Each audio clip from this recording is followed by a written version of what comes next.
तो पिलामाने चलो आज हम पढ़ा आम भाषा आम साहित्य बहीर पाठर नाम है विप्लवी बक्सी जगबंधु। तो पिलामाने एटा है आम स्वाधीनता पूर्वर कथा। तो पिलामाने ए पाठ आरंभ करने पूर्व तुम मानक अनुरोध तुम मैंने ये चैनल को सब्सक्राइब कर एवं लाइक कर कहीं एमती अनेक वीडियो तुम मानक प्रथम रु दशम श्रेणी पर्यंत समस्त वीडियो पाई पार। ठीक अच्छे पिलामाने चलो ताहले देरी नक पाठटी आरंभ करवा। खोर्धार जंगल अंचल गोटे निघांचल जगह सेठारे चिंतित भाव बसी थांती सरदार करुणाकर, सरदार सुआल सिंह, नारायणगढ़ दलबेहला प्रभृति पाइक दलपति और अनेक पाइक गोटे पत्थर देहरे भरा दे छिड़ा होई थांती। सेमानंकर नेता बक्सी जगबंधु मध्य सेठारे थांती। तो देख पिला माने एटा समस्ते पाइक नेता माने अछंती। एटा हला बक्सी जगबंधु। देख पिला माने एटा बक्सी जगबंधु गोटे पत्थर भरा देकी से छिड़ा होइछंती। ए कथाटी हला पिला माने स्वाधीनता पूर्वर कथा।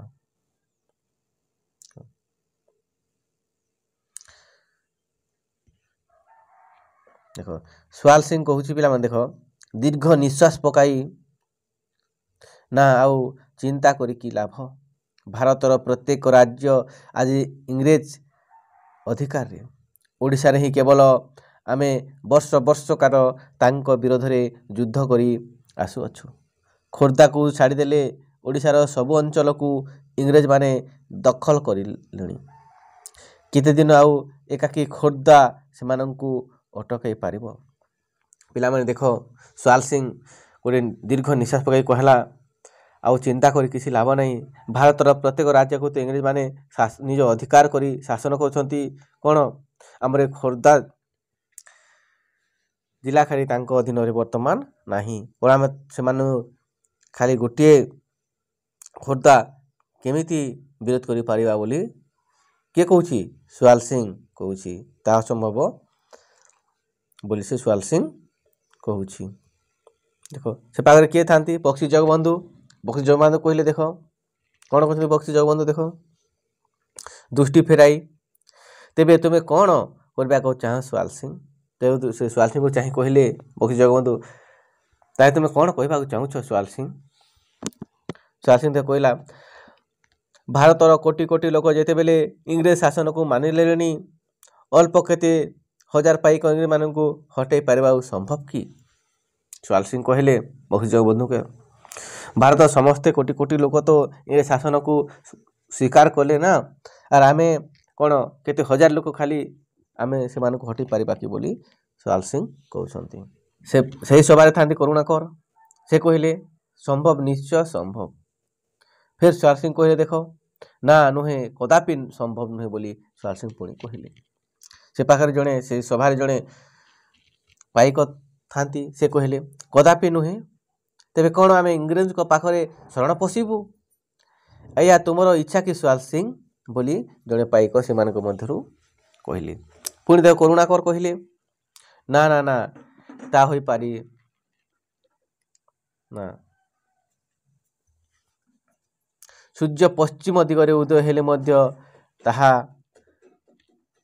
हेबो नाही।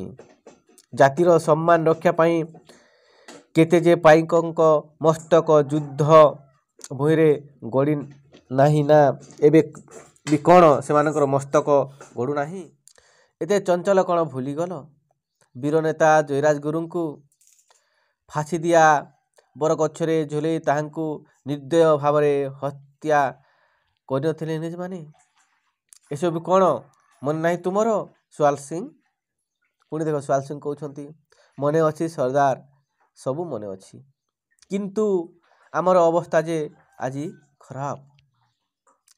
दल बेहरा कहले खराब कौन खराब सुआल सिंह। लोग तो आमर बल लोग तो आमर शक्ति लोके कौन नाहंती आम पक्षरे आमे कौन लड़ुनाहूँ सेमानंकर मंगल पाई दम्ब हराउछ काहींकी बोली किए कहले दल बेहला कहले काहाकू सुआल सिंह को। एही समय झपट सिंह और बलियार सिंह नामक दुई जन पाइक प्रवेश कले। बक्सी जगबंधु कहले सेमानंकु चाही खबर कौन। झपट सिंह कहला आपणक परिवारर समस्तंकु बांधि नेछंती इंग्रेज माने माँ स्त्री पुओ पुतुरा समस्तंकु। देख पिला माने ए छवि को देख ऐसा बक्सी जगबंधु परिवार समस्तंकु इंग्रेज माने देख बंदी करी नहीं जाउछंती। देखुछ ना बक्सी जगबंधु कहले टिके नीरव रही तेबे कौन केउठी हेले पाइक माने इंग्रेज को संगे लड़ी नाहंती। बलियार सिंह कहले लोडंगर साही साही ओ आखपाखरे गाँ सबू हुत हुत होई जलुछि आज्ञा। बक्सी जगबंधु कहले किंतु कई कौन केउठी बाधा दे नाहंती सेमानंकु। झपट सिंह देख कहउछंती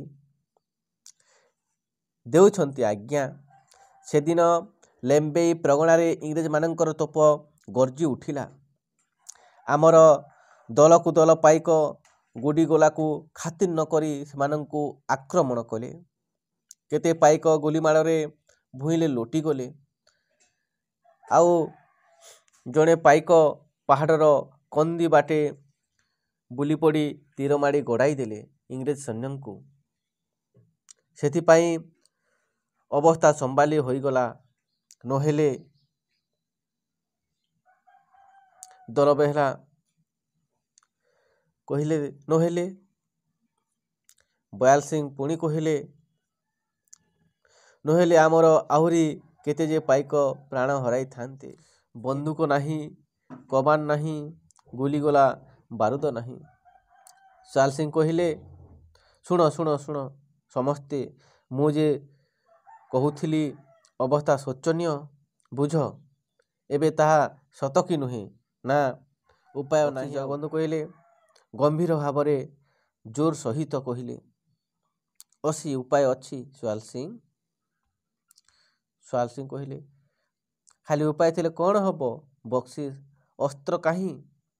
बक्सी कहले अच्छी अस्त्र अच्छी समस्ते एक स्वर केउठी अच्छी से कि अस्त्र सेनापति बोली पचारे। बक्सी जगबंधु कहले से एक नुआ प्रकार अस्त्र आज तुम पाखरे अच्छी मो पाखरे अच्छी प्रत्येक पाखरे अच्छी से अस्त्र हेउछि इंग्रेज मानक सहित असहयोग। करुणाकर कहले असहयोग से पुणी कौन। बक्सी जगबंधु कहले हाँ असहयोग इंग्रेज